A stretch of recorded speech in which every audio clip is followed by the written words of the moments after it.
May katwiran din naman ang mga reasons nito kung bakit siya nito pinagbabawalan, pero minsan nasasakal din naman siya.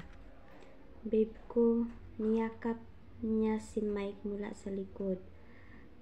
Kasalukuyan silang nakatambay sa terrace ng bahay nila.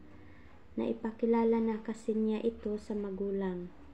At dahil mabait naman ito, tinanggap ito ng pamilya niya. Hindi na lang niya sinabi sa magulang na masyado itong seloso at may mga mood swings. Bakit? Hinalikan nito ang kamay niya. Bumuntong hininga muna siya kasi may pa-dinner party ang klase namin dahil nanalo kami sa entrepreneur contest. Pwede ba akong sumama? Hindi naman importante yun. Hindi naman required ng school. Huwag ka nang sumama. Dito na lang tayo. Mag-movie marathon na lang tayo. Bumitaw siya sa pagkakayakap dito at umupo sa hamba ng terrace. Pero buong klase namin pupunta. Ako lang ang wala. Kawawa naman ako. Biglang nagbago ang mood nito at nagalit. Ipagpapalit mo ako sa mga kaklase mo? Hindi naman sa ganun.